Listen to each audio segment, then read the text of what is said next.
Selamat siang Sobat Nation, kembali lagi bersama saya, Jihan Zakiyah yang akan menemani Sobat Nation selama 15 menit ke depan dalam Warta Terkini, wawancara berita terkini. Sobat Nation, sedang ramai perbincangan pernikahan di bawah umur di Yogyakarta sejak tahun 2019. Apa terjadinya pernikahan di bawah umur dan apa dampak dari pernikahan di bawah umur?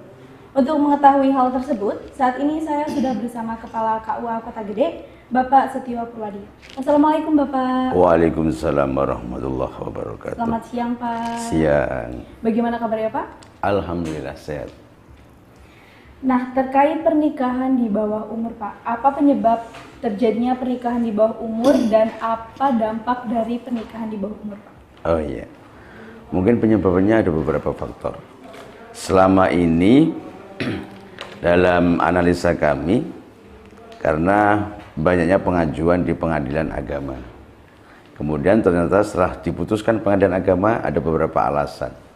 Ternyata di situ alasan yang paling diterima di pengadilan agama adalah karena sudah hamil. Jadi kebanyakan memang yang diputus oleh pengadilan agama itu yang mengajukan karena ada kehamilan. Jadi selama ini nikah di bawah umur yang diajukan, kalau sudah daftar di KUA, setelah saya teliti, kalau ada di bawah umur karena itu sudah menyalahi aturan undang-undang, maka kami mengajukan penolakan pendaftaran nikah. Kemudian dari pendaftaran nikah tadi kami tolak, akan dibawa ke pengadilan agama. Kemudian pengadilan agama akan menyampaikan kepada pendamping-pendamping yang perlu adanya pendampingan untuk anak dan orang tuanya itu. Tapi setelah itu diputuskan oleh pengadilan, setelah saya baca, ternyata di usia itu dia sudah hamil. Jadi memang kebanyakan kasusnya itu sudah hamil duluan. Itu. Dan apa akibatnya? Tentu banyak akibat-akibat yang disebabkan dari pernikahan di bawah umur itu. Satu, mungkin belum matangnya usia nikah. Dua, belum matangnya mental, psikologi, atau mungkin belum siap menjadi orang tua, belum siap mengasuh anak. Itu menjadikan problem-problem yang perlu dihadapi itu. Nah, di samping itu juga mungkin juga akan menyebabkan anak itu stunting kalau belum memahami cara perawatannya, cara kesiapannya. Itu diantaranya lah beberapa hal yang berkaitan dengan itu, akibat dari pernikahan di bawah umur itu. Mungkin juga mungkin artinya apa ya, belum mendapatkan penghasilan, bagaimana cara merawat anak juga, pengetahuan itu kan masih kebanyakan masih usia sekolah. Itu loh. Jadi mungkin ya beberapa akibat yang disebabkan dari pernikahan di bawah umur,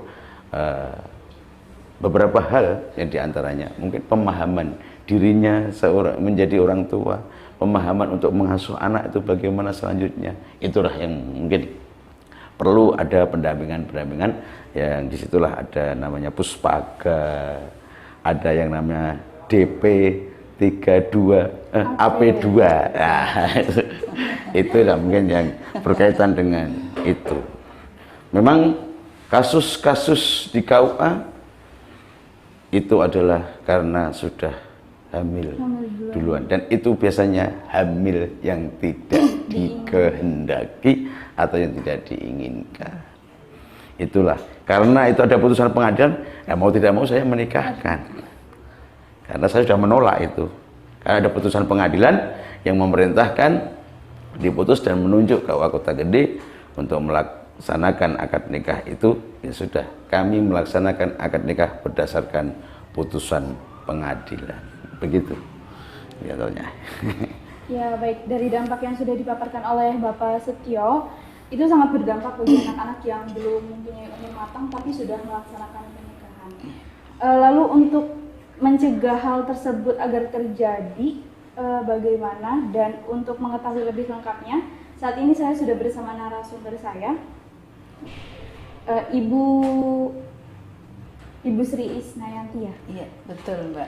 Bagaimana Bu cara mencegah hal ini agar tidak terjadi?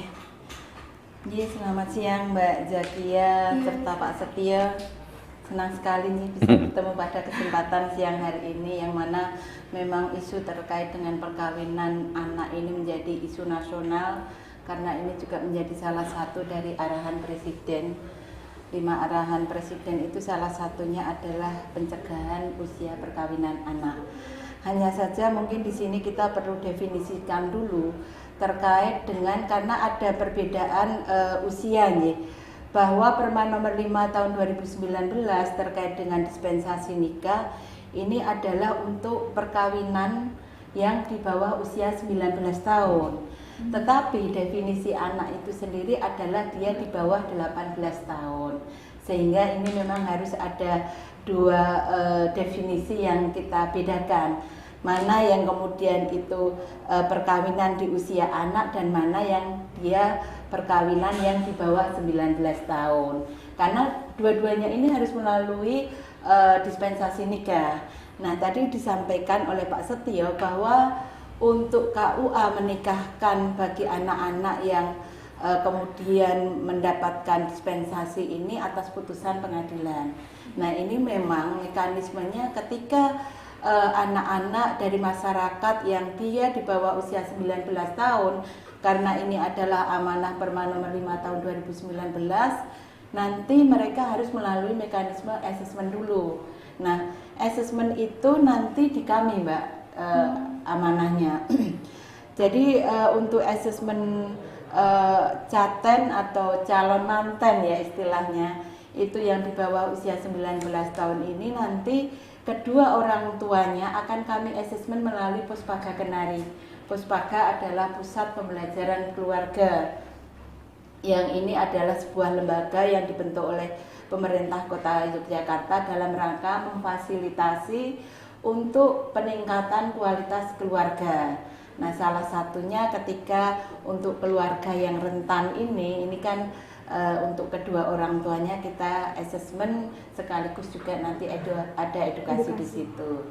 Kemudian untuk kedua calon mantannya yang dia di usia di bawah 19 tahun, itu nanti asesmennya akan dilakukan oleh psikolog yang ada di UPT Perlindungan Perempuan dan Anak yang ada di Jalan Latikan ya. Seperti itu, sehingga memang di sini memang kami istilahnya bergandengan tangan di dalam menangani untuk asesmen yang calon mantan yang dia berada di usia 19 tahun. Nah, upaya-upaya yang kami lakukan sendiri sebenarnya dari pemerintah itu juga sudah cukup banyak, karena upaya itu kita tidak bisa bekerja sendiri. Artinya kita harus ada kolaborasi, baik itu dari pemerintah, dari keluarga, dari anak, dari lembaga masyarakat, kemudian juga dari para pelaku kepentingan. Nah, di sini kita bisa melihat lebih jauh lagi upaya misalnya yang dari unsur pemerintah. Pemerintah ini berfungsi sebagai regulator, sehingga harus ada regulasi terkait dengan upaya pencegahan perkawinan anak. Nah, ini di Kota Yogyakarta sudah ada Perda nomor 8 tahun 2020 itu ketahanan keluarga, tentang pembangunan ketahanan keluarga, bagaimana keluarga itu harus berketahanan, dia harus mempunyai kualitas yang baik, baik dari sisi material maupun dari sisi psikologisnya. Kemudian ada yang khusus, yang spesialis untuk pencegahan perkawinan anak adalah Perwal 71 nomor 71 tahun 2019. Nah, itu adalah peraturan wali kota khusus untuk pencegahan perkawinan anak. Ini adalah regulasi yang ada di Kota Yogyakarta ya. Kemudian ada regulasi baru juga terkait dengan petunjuk pelaksanaan untuk Perda nomor 8 tahun 2020 tadi, yaitu dengan Perwal nomor 3 tahun 2023, masih sangat baru ya. Iya, itu baru banget. Iya. Kemudian dari sisi orang tuanya, harus seperti apa? Orang tua harus bisa mengoptimalkan 8 fungsi keluarga. Artinya, di dalam pembentukan kualitas keluarga itu, 8 fungsi keluarga harus berjalan. Apa sih 8 fungsi keluarga itu? 8 fungsi keluarga di situ ada fungsi keagamaan, fungsi cinta kasih, fungsi sosial, fungsi pendidikan, kemudian fungsi perlindungan, dan fungsi-fungsi yang lain. Nah, kemudian dari unsur anaknya sendiri, bagaimana anak ini kemudian bisa melaksanakan fungsi keluarga tadi. Misalnya dia di dalam fungsi keagamaan. Nah, si anak kemudian dibekali dengan agama yang cukup kuat. Ini kan menjadi benteng yang sangat kuat bagi anak.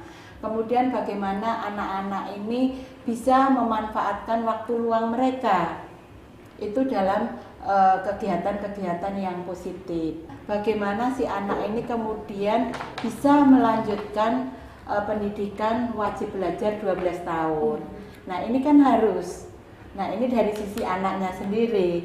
Kemudian ketika itu sudah ada benteng agama, kemudian waktu luangnya sudah dimanfaatkan dalam kegiatan positif, tentunya ini juga menjadi sebuah upaya yang cukup signifikan. Nah, kalau dari sisi pemerintah sendiri yang untuk di Kota Yogyakarta, tadi dari Pak Setia juga sudah menyampaikan ya Pak, ada Puspaga ya. Ya. Jadi Puspaga Kenari ini adalah salah satu layanan yang difasilitasi oleh pemerintah Kota Yogyakarta yang bisa diakses oleh masyarakat sebagai tempat konseling, sebagai tempat untuk edukasi, karena memang sifat dari Puspaga ini atau Pusat Pembelajaran Keluarga sendiri adalah untuk promotif edukatif, kemudian preventif. Jadi di situ dikedepankan bagaimana bisa memberikan edukasi ke masyarakat, baik itu melalui tatap muka. Nah, tatap muka ini banyak kami lakukan juga melalui sekolah-sekolah, kemudian melalui kewilayahan, baik itu di kelurahan, kecamatan. Kemudian kami juga melalui forum anak, melalui Big R-nya seperti itu. Kemudian juga kami juga melalui medsos. Nah, sekarang anak-anak kan banyak ya yang justru meleknya ke digital itu. Nah, kita melalui medsos, ada IG Live, ada di YKTV, kemudian kita melalui kerjasama dengan Sonora seperti itu. Nah, itu adalah upaya-upaya yang kita lakukan, termasuk juga layanan Puspaga itu kita ada layanan sampai ke penjangkauan. Kami mengajak dari perguruan tinggi, kemudian media massa itu juga sangat penting di dalam meminimalisir terjadinya perkawinan anak, karena kita tahu ya sekarang teknologi informasi yang begitu bebas, begitu luas ini kan tidak mengenal ruang dan waktu ya, tidak dibatasi oleh ruang dan waktu. Itu menjadi informasi yang harusnya informasi yang layak anak. Nah, itu yang kemudian banyak upaya yang kita lakukan di situ juga, bagaimana kemudian pemerintah kota hadir dengan menyediakan wifi gratis, hotspot yang kemudian masuk itu harus melalui akun Jogja Smart Service.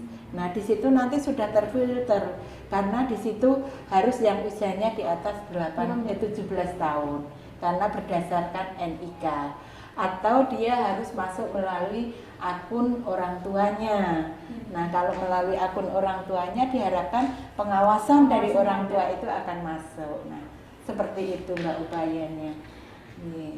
Ya, baik. Lalu bagaimana pendapat warga Yogyakarta dengan banyaknya pernikahan di bawah umur ini berlangsung? Saat ini saya sudah bersama Ibu Ana sebagai warga Yogyakarta dan juga sebagai guru sekolah dasar. Kalau saya sebagai warga negara sini ya Mbak, warga negara Jogja, untuk menyikapi pernikahan dini itu, kalau saya, karena saya bekerja seorang pendidik, maka otomatis tentang pernikahan dini ya jelas kami tentang, jelas tidak disetujui. Karena apa? Dampaknya kan banyak. Satu, mungkin berdampak dengan kesehatan. Yang kedua, tentang kekerasan dalam seksual. Lalu yang ketiga, biasanya yang yang pernah kami dengar, pernah kami lihat, dan pernah kami alami istilahnya di lingkungan kami dalam pernikahan dini itu tidak langgeng, tapi dalam tanda petik ya, tidak semua pernikahan dini gagal, tetapi paling tidak 80% lah kegagalan ada. Karena apa? Dalam hal emosi segala kan belum terkondisikan, belum matang, jadi egonya juga masing-masing belum siap untuk, kalau namanya pernikahan itu kan menyatukan dua hati, dua pikiran. Jadi kan tidak semudah kita ngomong, tidak semudah kita membalikkan telapak tangan untuk pernikahan dini. Nek dalam saya sebagai pribadi seorang pendidik, kalau bisa ya kami tentang lah untuk pernikahan dini, jangan sampai terjadi. Lalu sebagai seorang guru, apa yang dilakukan guru untuk mencegah pernikahan di bawah umur ini, Bu? Kalau masalah itu sebagai pendidik mungkin itu akan diterapkan di sekolah menengah atas ya, atau ya SMP, SLTA. Tapi saya pribadi sebagai seorang guru SD itu ada istilahnya dengan pengenalan seks dini. Jadi masa pubertas. Jadi yang kami hadapi itu anak-anak perempuan itu kalau sudah kelas 5-6 sudah ketakutan dengan datangnya menstruasi. Nah, otomatis kami sebagai pendidik itu jauh-jauh sebelumnya memang kami mendatangkan ahli. Biasanya dari kami bekerja sama dengan puskesmas. Jadi kami mendatangkan dokter dari puskesmas dan di situ anak-anak dibekali bahwa masa pubertas itu ya seperti ini ya, mau nggak mau harus dilalui, harus dialami anak, dan juga disinggung lah kalau yang kelas 6 itu sudah disinggung tentang istilahnya perkawinan usia dini, itu disinggung sedikit-sedikit lah, dalam arti tidak kok seperti sekolah yang lebih tinggi. Jadi nyinggungnya itu ya hanya kalau sudah menstruasi itu ya bersikap. Nah, apalagi yang perempuan harus bisa menjaga diri dengan lawan jenis itu harus sudah bisa seperti itu. Baik, terima kasih Bapak Setio, Ibu Isna, dan Ibu Ana atas waktu dan informasi yang diberikan kepada Sobat Nation. Itu tadi perbincangan kami di Warta Terkini edisi 23 Februari 2023. Untuk Sobat Nation, jangan kemana-mana, sesaat lagi akan ada berita seputar olahraga yang akan disampaikan oleh Ananda Fatimah dalam segmen Spotlight. Silahkan Ananda.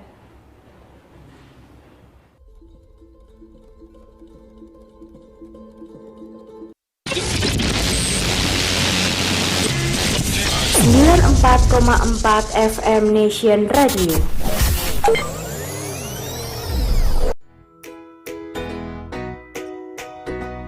Layanan keluarga Puspaga hadir dan sangat dibutuhkan oleh para orang tua saat ini.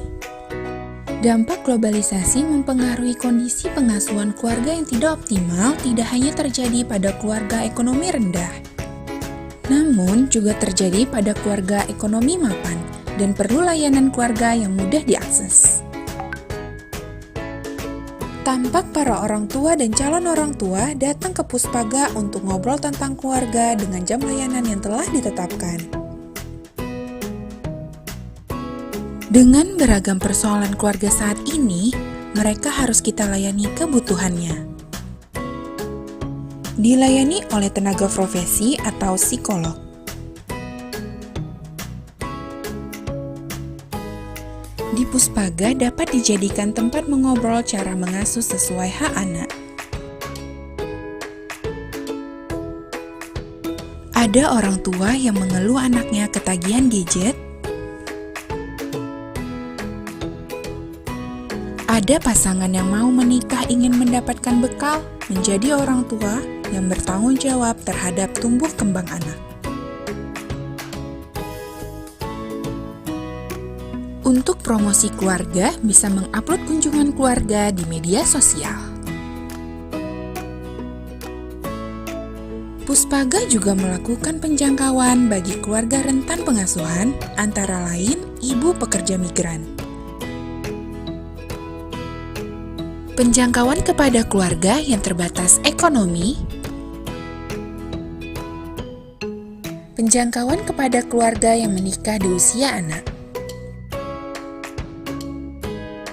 Melakukan layanan penyuluhan pengasuhan di masyarakat atau di pertemuan orang tua murid sekolah.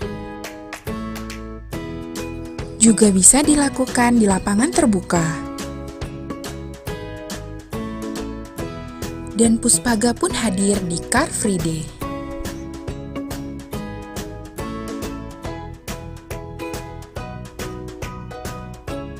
Mandat Puspaga berdasarkan Undang-Undang Perlindungan Anak tentang kewajiban dan tanggung jawab orang tua, serta Undang-Undang Pemerintah Daerah tentang kualitas keluarga. Puspaga juga membentuk keluarga pelopor dan pelapor pengasuhan di tingkat kelurahan dan desa. Dengan Puspaga dapat membentuk keluarga yang berkualitas, anak tumbuh dalam lingkungan yang sehat baik fisik, spiritual, mental, moral, dan sosial untuk mewujudkan Indonesia layak anak 2030 dan generasi emas 2045.